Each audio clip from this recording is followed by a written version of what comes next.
Hi friends, ഇന്നത്തെ video ഒരു hiking video ആണ്. ഈ മെയിൽ ബോക്സ് ഇരിക്കുന്നത് സമുദ്രനിരപ്പിൽ നിന്ന് ഏകദേശം ഒരു 4800 ഫീറ്റ് എബോവ് ആണ്. ഇതിൻ്റെ അടുത്ത് തന്നെ ഒരു 15 മൈൽ നമ്മൾ നടക്കണം. അത് ഏകദേശം ഒരു 24 കിലോമീറ്ററോളം വരും. ഞങ്ങൾ ഈ ഹൈക്ക് സ്റ്റാർട്ട് ചെയ്ത് രാവിലെ 9 മണിക്കാണ്. മെയിൽ ബോക്സിൻ്റെ അടുത്ത് എത്തിയപ്പോൾ ഏകദേശം 4 മണിയായി. തിരിച്ചിറങ്ങി വന്നപ്പോൾ രാത്രി 9 മണിയായി. 2020 ഓഗസ്റ്റിലാണ് ഞങ്ങൾ ഈ ഹൈക്ക് ചെയ്തത്. ഇവിടെ സിയാറ്റിൽ ഞങ്ങൾ ക്ലോസ് ആയിട്ടുള്ളൊരു 12 പേരുടെ ഒരു ഹൈക്കിംഗ് ഗ്രൂപ്പ് ഉണ്ട്. കോവിഡ് ആയതുകൊണ്ട് ഞങ്ങൾ 3 പേരെ ഉണ്ടായിരുന്നുള്ളൂ ഈ ഹൈക്കിങ്ങിന്. നമ്മൾ ഇംഗ്ലീഷ് മൂവിയിലൊക്കെ കാണുന്ന പോലെ നല്ല പച്ചപ്പും നല്ല ഭംഗിയുള്ള കാടുകളാണ്. സിയാറ്റിലെ കാടുകളിൽ പാമ്പുകൾ കുറവാണ്. ഉണ്ടെങ്കിൽ തന്നെ അതിന് വിഷമുള്ള പാമ്പുകളല്ല. പിന്നെ പേടിക്കേണ്ടത് ബെയറിനെയും കൂഗറിനെയാണ്. സാധാരണ ഇത്രയും ലോങ് ആയിട്ടുള്ള ഹൈക്കുകൾ ചെയ്യുന്നതിന് മുമ്പ് കുറച്ച് ഹൈക്കുകൾ ചെയ്തിട്ടാണ് ചെയ്യാറ്. കോവിഡ് ആയതുകൊണ്ട് 2020 ഞങ്ങൾക്ക് അധികം ഹൈക്കുകൾ ചെയ്യാൻ പറ്റിയില്ലായിരുന്നു. പിന്നെ ഇവിടെ ഏറ്റവും നല്ല ഹൈക്കിംഗ് ടൈം ജൂൺ, ജൂലൈ, ഓഗസ്റ്റാണ്.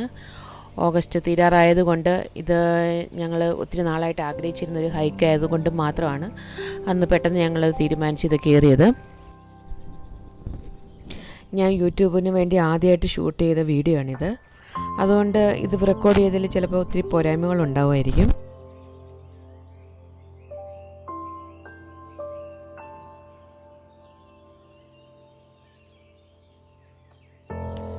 ഈ മെയിൽ ബോക്സ് ഇരിക്കുന്നത് സമുദ്രനിരപ്പിൽ നിന്ന് ഏകദേശം ഒരു 4822 ഫീറ്റ് എബോവ് ആണ്.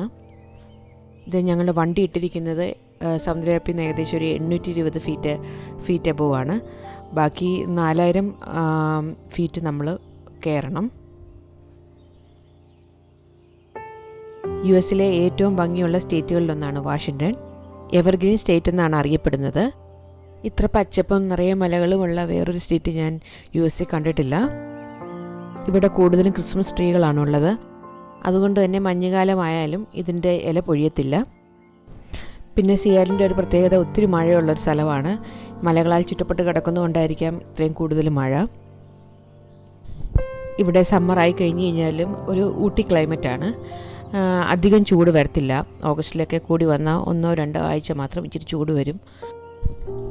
ബാക്കി മഴയുടെ മൂടലും എല്ലാം ഒഴിച്ച് കഴിഞ്ഞ് കഴിഞ്ഞാൽ വളരെ കുഴപ്പമില്ലാത്ത ക്ലൈമറ്റാണ് സിയാറ്റിലേത്. ഇവിടെ ജീവിക്കണമെങ്കിൽ വൈറ്റമിൻ ഡിയുടെ നമ്മൾ ടാബ്ലറ്റ് എടുക്കേണ്ടി വരും. അത്രയ്ക്കും നമുക്ക് വെയിലടിക്കാനായിട്ട് കിട്ടത്തില്ല. ഈ വീഡിയോ കാണുന്നവർ വിചാരിക്കുന്നുണ്ടാവും ഇവരെന്തിനാണ് ഈ സ്റ്റിക്കും പിടിച്ച് നടക്കുന്നതെന്ന്. ഞങ്ങളും ആദ്യമേ ഹൈക്കിങ്ങിനൊക്കെ പോകുമ്പോൾ വിചാരിക്കുമായിരുന്നു എന്തിനാണ് ആവശ്യമില്ലാതെ സ്റ്റിക്കിൻ്റെ ഒന്നും ആവശ്യമില്ലല്ലോ എന്ന് വിചാരിക്കുമായിരുന്നു. പക്ഷേ ഹൈക്കിങ്ങിനെ പറ്റി കൂടുതൽ പഠിച്ചു കഴിഞ്ഞപ്പോഴാണ് മനസ്സിലായത് സ്റ്റിക്കുള്ളത് നമ്മുടെ നടുവിനും മുട്ടിനും ഒക്കെ ഒത്തിരി നല്ലതാണ് ഇതുപോലത്തെയുള്ള ഹൈക്കുകൾ ചെയ്യുമ്പോൾ.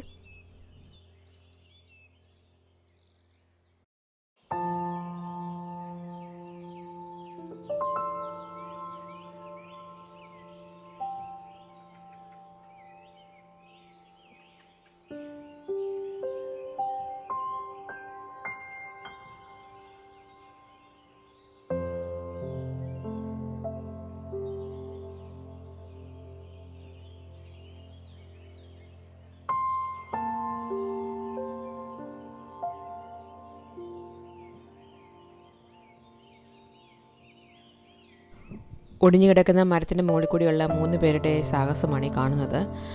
ജ്യോതിൻ്റെ താഴെ പേടിച്ച് നിൽക്കുവാണ്, അങ്ങനെ തല വീണാലോ എന്ന് വിചാരിച്ച്.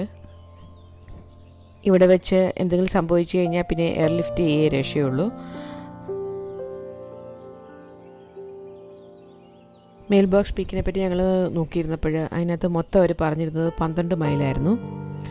പക്ഷേ ഞങ്ങൾക്കത് 15 മൈലെടുത്തു. അതിൻ്റെ മെയിൻ കാരണം 10,000 സ്റ്റെപ്പ് 5 മൈൽസ് ആയിട്ടാണ് കൗണ്ട് ചെയ്യുന്നത്. നമ്മൾ ചെറിയ സ്റ്റെപ്പാണ് വെക്കുന്നതെങ്കിൽ മൈൽ കൂടും. ഞങ്ങളുടേത് ചെറിയ സ്റ്റെപ്പായിരുന്നു, അതുകൊണ്ടാണ് 15 മൈൽ എടുത്തത്. കടിച്ചിരിക്കുന്നതിനേക്കാളും 3 മൈൽ കൂടുതൽ ഞങ്ങൾക്ക് വേണ്ടി വന്നു. ഞങ്ങൾ തലേദിവസം ഒരു 5 മൈൽ ഹൈക്കിനായിരുന്നു പ്ലാൻ ചെയ്തിരുന്നത്. പിന്നെ രാവിലെയുള്ള പെട്ടെന്നുള്ള പ്ലാൻ മാറ്റിലായിരുന്നതുകൊണ്ട് ഞങ്ങൾക്ക് ഫുഡൊന്നും ഞങ്ങൾ കരുതിയിരുന്നില്ല. ഞങ്ങളുടെ എല്ലാവരുടെയും കയ്യിൽ കൂടി ആകപ്പാട് ഒരു പഴവും ചക്കയുടെയും മാത്രമേ ഉണ്ടായിരുന്നുള്ളൂ. പിന്നെ ആവശ്യത്തിന് വെള്ളം ഭാഗ്യത്തിനുണ്ടായിരുന്നു. ഫുഡ് കഴിക്കാതെയുള്ള 12 മണിക്കൂർ ഹൈക്ക് ആയതുകൊണ്ട് തിരിച്ചിറങ്ങി വന്നപ്പോൾ ഭയങ്കരമായിട്ട് ടയേർഡായിരുന്നു. ശരിക്കും ഇത്രയും ദൂരമുള്ളൊരു ഹൈക്ക് ചെയ്യുമ്പം രാവിലെ 7 മണിക്ക് സ്റ്റാർട്ട് ചെയ്യേണ്ടതായിരുന്നു. പക്ഷേ ഞങ്ങൾ 9 മണിക്കാണ് സ്റ്റാർട്ട് ചെയ്തത്. ഇനിയുള്ള 1.5 മൈലാണ് ഏറ്റവും ടഫസ്റ്റ് ആയിട്ടുള്ള പാർട്ട്. ഇനിയുള്ള 2.5 കിലോമീറ്ററിൽ ആദ്യത്തെ 3/4 കിലോമീറ്റർ ഇതുപോലെ കല്ല് വെട്ടിയിട്ടിരിക്കുകയാണ്. ബാക്കിയുള്ള 1.25 കിലോമീറ്റർ പിന്നെ കുത്തനെയുള്ള കയറ്റമാണ്. ഇനി നമുക്ക് നടന്നുകൊണ്ട് വീഡിയോ പിടിക്കാൻ പറ്റത്തില്ല. ചെറിയ മിസ്റ്റേക്ക് വന്നു കഴിഞ്ഞാൽ താഴെ വീഴും. ഒരു രക്ഷയില്ലാത്ത വ്യൂ ആണ്. പക്ഷേ നമുക്കിത് നടന്നുകൊണ്ട് കാണാൻ പറ്റത്തില്ല. നമുക്ക് ഇടയ്ക്കിടയ്ക്ക് നിന്ന് ഇത് ആസ്വദിക്കാൻ പറ്റും. പുറകിലോട്ട് നോക്കിക്കഴിഞ്ഞാൽ പേടിയും ആവും. താഴത്തോട്ട് നോക്കിക്കഴിഞ്ഞ് കഴിഞ്ഞാൽ ആൾക്കാർ കയറി വരുന്നത് നമുക്ക് കാണാൻ പറ്റും. ആദ്യം ഞങ്ങൾ വിചാരിച്ചത് ഈ കല്ലിട്ട് വെട്ടിയതിന് മുകളിലായിട്ടാണ് മെയിൽ ബോക്സ് എന്നാണ്. പക്ഷേ ഞങ്ങൾ ഇത് മൊത്തം കയറി അതിൻ്റെ മുകളിലെത്തിയപ്പോഴാണ് മനസ്സിലാവുന്നത് ഇനിയുള്ള 1.25 കിലോമീറ്ററും കൂടി കുത്തനെ കയറി കഴിഞ്ഞ് കഴിഞ്ഞാൽ മെയിൽ ബോക്സിൽ എത്തുകയുള്ളെന്നാണ്. ഈ 1.25 കിലോമീറ്റർ നല്ല ടഫായിരുന്നു. നമുക്ക് സ്റ്റിക്ക് കൊണ്ടൊന്നും വലിയ യൂസ് ഇല്ല ഇത് കയറാനായിട്ട്. നമ്മൾ പിടിച്ച് തന്നെ കയറണം. അങ്ങനെ ഞങ്ങൾ 4 മണിയായപ്പോൾ മെയിൽ ബോക്സിനടുത്തെത്തി. 7 മണിക്കൂർ എടുത്ത് മുകളിലെത്താനായിട്ട്. ഞങ്ങൾ ഈ കയറുന്നതിൻ്റെ ഇടയ്ക്കൊരു 10 പേരോടെങ്കിലും മൊത്തം ചോദിച്ചിട്ടുണ്ട് ഹൈക്കിനെ പറ്റി. അപ്പോൾ എല്ലാവരും പറയും you can do it, it's very easy എന്നൊക്കെ പറഞ്ഞ് നല്ല പ്രോത്സാഹനം തന്നാണ് ഞങ്ങളെല്ലാവരെയും വിട്ടത്. പക്ഷേ ഈ ലാസ്റ്റ് പാർട്ട് ഇത്രയും ടഫാണെന്ന് ഒരാളൊഴിച്ച് വേറെ ആരും പറഞ്ഞിരുന്നില്ല.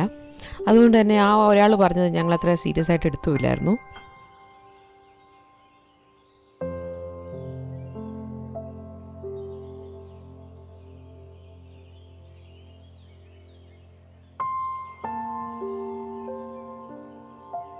രാവിലെ ചെറിയ മഴയുള്ള ദിവസമാണ് ഞങ്ങൾ കയറിയത്.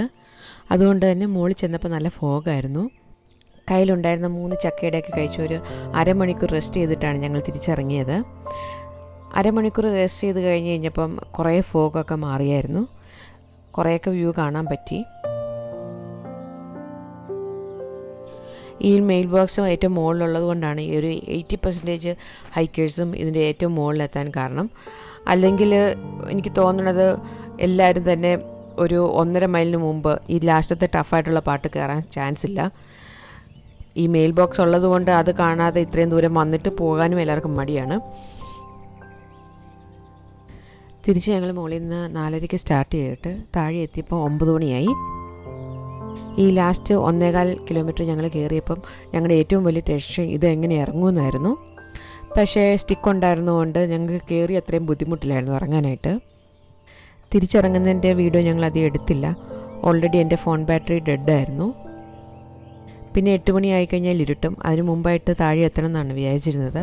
പക്ഷേ ഞങ്ങൾ വിചാരിച്ചാലും 1 മണിക്കൂർ കൂടുതലെടുത്തു താഴെ എത്താനായിട്ട്. ഞങ്ങൾ താഴെ എത്തിയപ്പോൾ നല്ല ഇരുട്ടായിരുന്നു. കൂടുതൽ ഹൈക്കിംഗ് വീഡിയോ താമസിയാതെ അപ്ലോഡ് ചെയ്യുന്നതാണ്.